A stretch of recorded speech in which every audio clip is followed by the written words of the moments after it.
Alors, revoilà. On va passer au remplissage des amortisseurs. Donc, ressort, on n'a toujours pas besoin. On les met de côté. Voilà.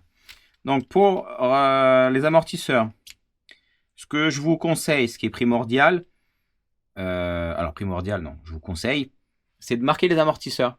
Là, par exemple, je marque arrière, l'huile que je vais mettre 900, et je fais une petite encoche, un petit coup de marqueur, je ne sais pas si on voit, juste là dans l'angle, pour faire l'amortisseur gauche. Et pareil, pour faire un droite et un gauche. Donc ça, je vous l'expliquerai plus tard quand on viendra au moment de faire le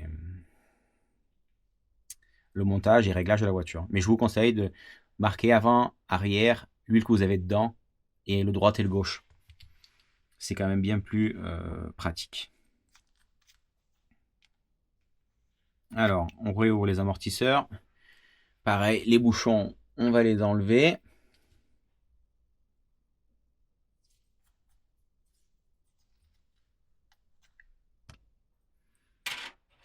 Hop, on les met de côté parce que là, ils ne nous servent pas. Et on va les remplir. On va finir d'enlever les bouchons.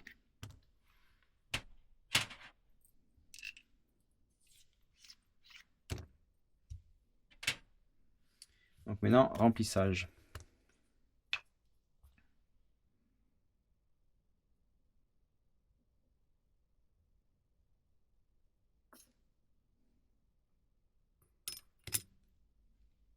Ah non, sur le tapis.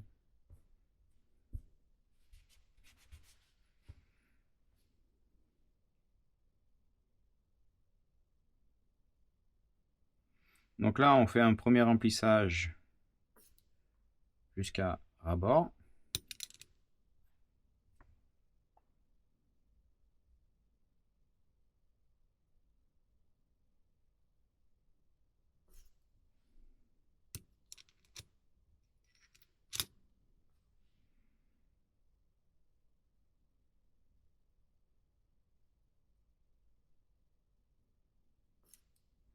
Voilà. Donc là, on a fait un premier remplissage jusqu'à ras-bord. Ce que je fais, je prends l'amortisseur. Vous voyez là, il n'y a pas trop d'huile, il n'y a pas trop de bulles, mais en le faisant travailler, vous voyez les bulles là qui étaient bloquées, plutôt l'air qui était bloqué sous le piston. Donc je fais travailler le piston plusieurs fois, une dizaine de fois. Je vais faire ça sur chaque amortisseur.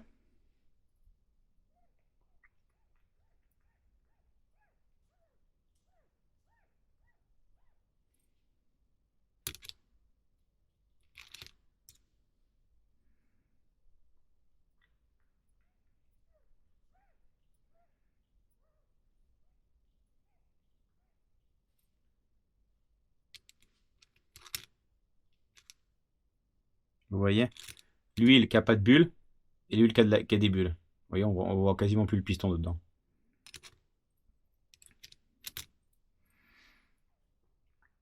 Et en fait, le principe de mise en huile des amortisseurs, c'est d'avoir que de l'huile dedans et pas de l'air.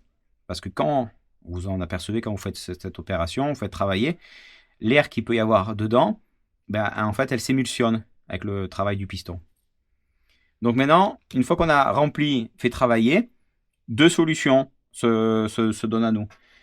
Ou on pose, on met de côté, et on attend que la gravité fasse son effet, que les huiles remontent, ou alors on a une boîte sous vide, électrique ou manuelle, pour pouvoir accélérer ce phénomène de faire remonter les bulles et le faire ressortir. Ce qui est important, c'est que vous essayez la méthode la plus facile et rapide, ou facile aussi, mais qu'il faut attendre que l'air remonte, c'est que quand vous reprenez votre amortisseur et que vous le faites travailler, il n'y a pas de nouveau de l'air qui peut être encore sous le piston et qui réapparaît et qui fait que ça émulsionne. Il faut vraiment, quand vous faites travailler le piston, que l'huile, elle reste translucide et qu'il n'y ait pas de bulle d'air. Et il faut ou renouveler l'opération sous vide, ou attendre de nouveau le temps que les bulles elles remontent. Donc ça, c'est une opération un peu longue. On va mettre de côté et on va passer au différentiel. Donc les différentiels qu'on a montés tout à l'heure, je les ai marqués avant, arrière, tout simplement pour les repérer. même si c'est facile de les reconnaître entre la dureté qu'on va mettre sur l'avant, sur l'arrière. Mais ça mange pas de pain de le faire parce que les erreurs sont vite arrivées. Donc, on réouvre.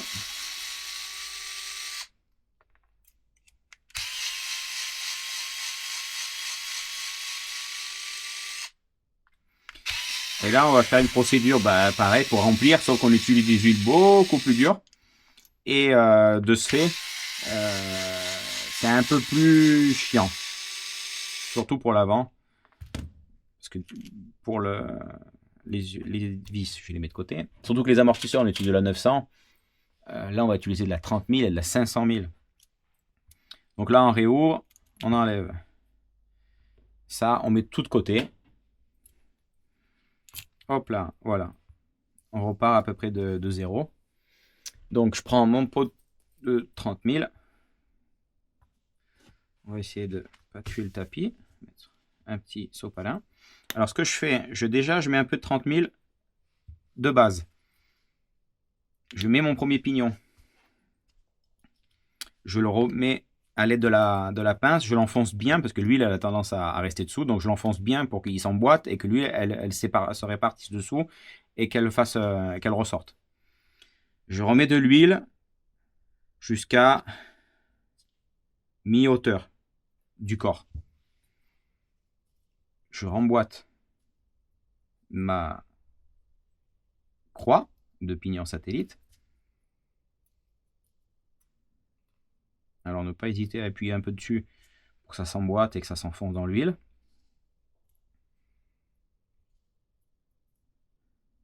Hop. Vous voyez que si on remplit à peu près à mi-hauteur, on est déjà quand même vraiment pas mal. Et le pignon, celui-là, je ne le mets pas de suite, je le mets de côté. Et je complète un peu l'huile. Au besoin, l'huile, je la répartis pour qu'elle aille dans les trous derrière les pignons satellites, là où l'axe vient se loger. Et là, pareil, on prend, on met de côté, parce que vous voyez, il y a, je ne sais pas si vous arrivez à voir, il y a des bulles qui sont dedans. Donc on prend, je mets de côté et rebelote. Il faut attendre que les bulles remontent.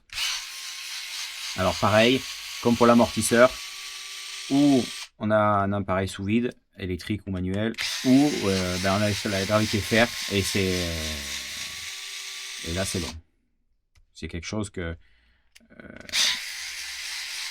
l'amortisseur, c'est pour ça que je le fais de suite, parce que comme ça, là je vais faire des montages vidéo, tout ça, bon, c'est assez éphémère, mais ça n'empêche pas que comme ça, pendant que je fais d'autres trucs, ça repose, et après je peux revenir après.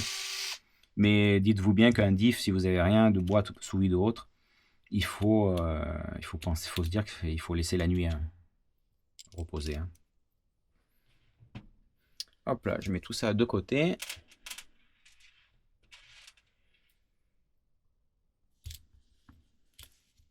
Hop là, on réouvre tout. Donc maintenant, le plus chiant, qui est de mettre de la 500 000. Vous voyez là de suite, c'est plus un pot. C'est plus un tube qu'on écrase. C'est carrément un pot. Donc là, rebelote. Sauf que là, cette fois-ci, on s'aide d'un cutter. Je mets déjà un peu de graisse vulgairement dedans. Le premier pignon planétaire, avec la pince que je reprends, je remets en place. Cette façon de faire, ça permet déjà d'avoir de la graisse qui est bien. Parce que là, on ne parle plus d'huile, on parle plutôt d'une graisse qui soit bien répartie partout. Et derrière le pignon surtout. Alors là, pareil. Hein. On prend le cutter et on fait de la pâtisserie.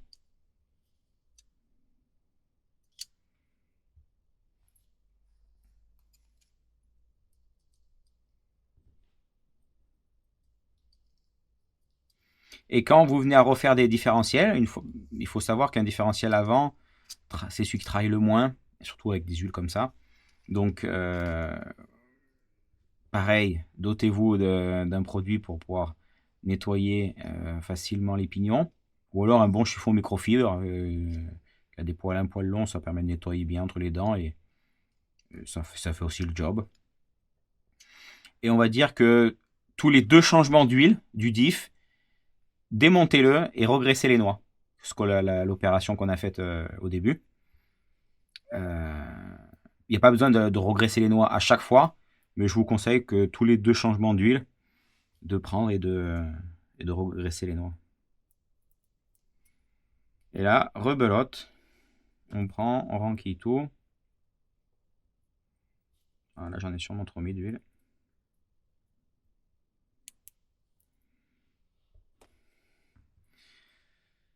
Hop là, on va en enlever un peu.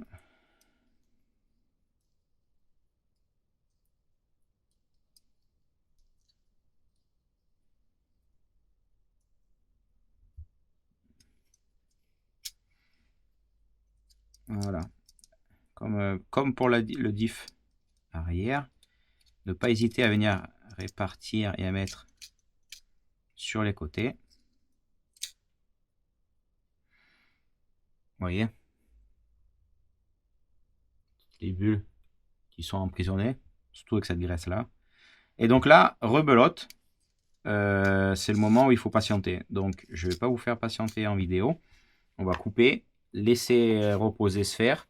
Et une fois que c'est sans bulle, on fera la dernière étape qui est de fermer les amortisseurs et le diff. En entendant, comme ça, vous avez déjà la méthode. Et à plus tard pour la seconde partie pour fermer.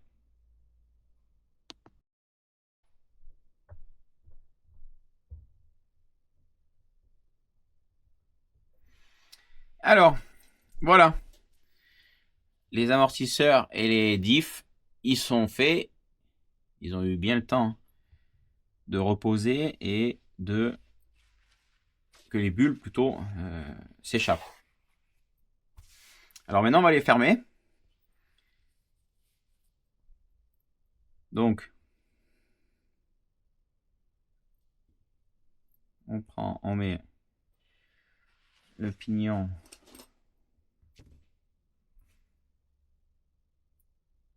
planétaire. Je vais mettre de ma pince pour bien l'enfoncer et faire sortir l'huile qu'il y a de trop. Vous voyez, ça. Et là, avec le doigt, j'enlève le trop. Tout ce qui est de trop, voilà, je l'essuie avec le doigt. Vite fait, je vide le trou. Donc là, c'est à 90. C'est comme ça, ou bon, au parallèle. Mais pour faire pareil avec l'axe, pour pouvoir le centrer directement, l'axe qui va entraîner le planétaire. Et tout simplement, je prends, hop.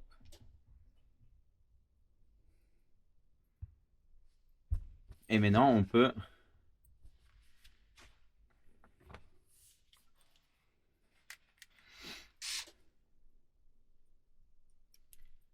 le serrer. Donc en fait, de planter le pignon planétaire, de bien l'enfoncer et d'essuyer l'excédent avec le doigt, ça permet en fait d'avoir le diff plein et d'enlever légèrement un peu d'huile, parce que si le diff on les remplit full et quand on le serre à la couronne, il y a tout qui dégueule. Mais en fait, le diff, il est trop rempli et il aura tendance à à monter en pression. C'est un peu une technique là basique, mais qui permet d'avoir le diff plein sans exagérer.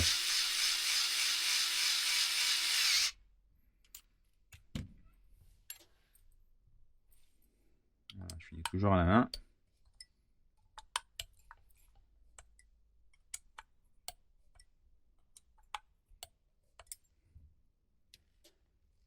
Et voilà, le diff, il est fait. Donc on passe.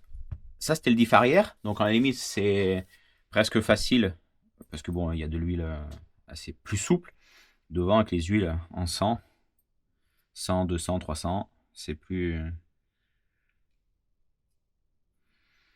Alors là, pareil, je plante, je l'enfonce au maximum et j'essuie.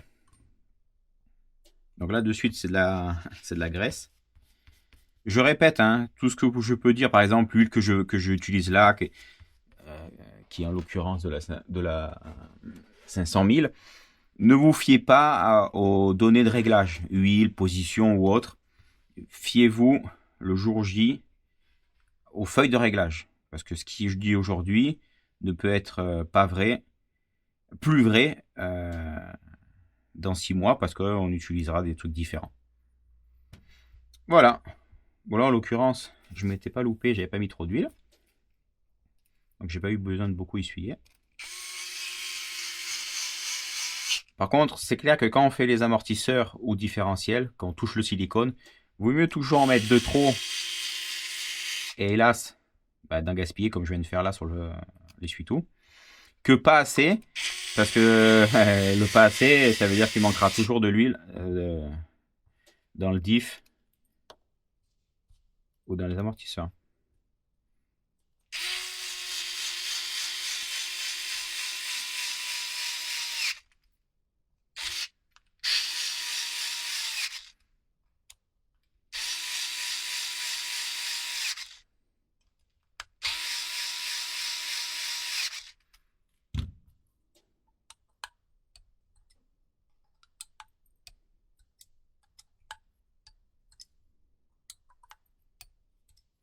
Et voilà. Là-dessus, c'est pas la même chanson, c'est bien plus dur. Donc voilà, les deux diffs sont prêts. Il faudra être monté dans la voiture. Où là, je vais faire une vidéo spécialement pas dédicacée, spécialement que pour le montage et le calage, qui est quelque chose d'assez... comme tout à l'heure, comme sur l'autre vidéo précédente où j'ai pu bien insister par rapport au calage du pliant de 12 dents, couple conique. Là, c'est un peu la même chose. Le calage des diffs, c'est quelque chose qui est mal compris, mal fait, bien souvent, et ce qui engendre des usures excessives, des choses qui fait que ça fonctionne pas bien. Donc, je vais faire la vidéo là, rien que du montage sur les différentiels pour le calage. Donc maintenant, on passe aux amortisseurs.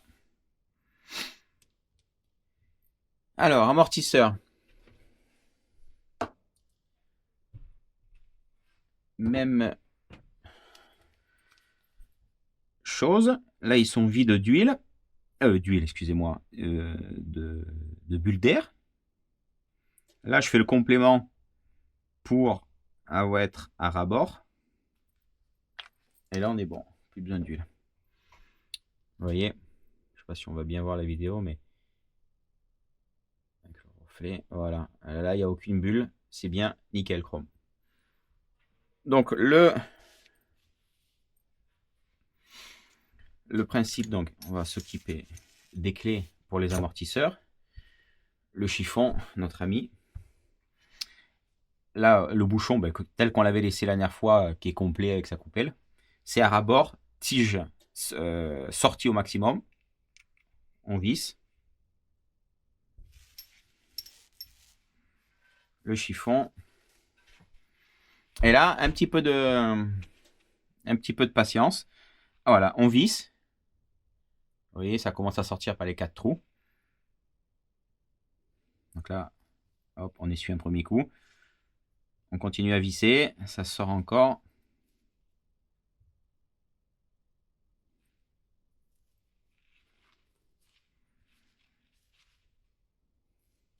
Et quand on arrive au point où on sent que la coupelle dedans, on est en appui, que ça commence à être moelleux, ça veut dire que la coupelle, elle commence à être sur le corps et ça ferme. Donc là, les trous sont fermés, ça sort plus. Ce qu'on fait, on refait un quart en arrière et on remonte la tige tout doucement. Ce qui a pour effet de faire sortir encore de l'huile. Vous voyez. Donc là, encore le chiffon, on passe, on essuie. Donc ça, c'est quelque chose qui est un petit peu minutieux et à faire et être surtout patient. Remonter la tige, alors pas trop vite parce que si on fait sortir trop d'huile, ben, l'effet inverse, c'est que ça va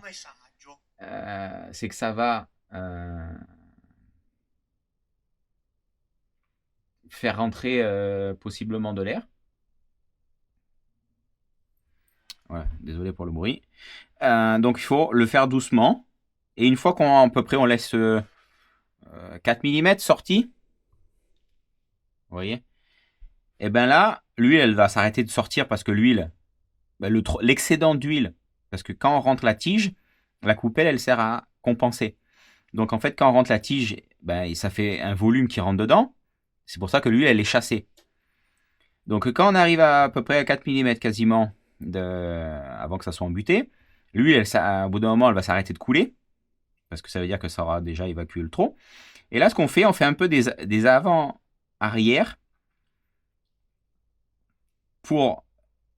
Vous voyez, hop là, ça a sorti encore. Avant de fermer. Et là, vous voyez, ça a tendance à vouloir sortir. Donc comme ça sort. Encore l'excédent d'huile. Et quand vous voyez ben, qu'il n'y a plus tendance, il n'y a plus d'huile qui aurait l'envie de sortir, hop, là on peut serrer. Voilà. Tac. La tige, elle n'est pas ressortie. On prend, on fait travailler l'amortisseur. On sent pas de chouic-chouic. Ça fait pas d'à-coup. C'est bien lisse, linéaire, doux, onctueux. Et vous voyez que là, d'un coup, la tige, elle sort un poil plus de ce qu'on a fait quand on a monté. C'est normal. Il y a un peu de rebond. C'est ce qu'on appelle le rebond. Donc, que l'amortisseur ressort. Ça, c'est quelque chose qui va disparaître normalement quasiment dès le premier roulage.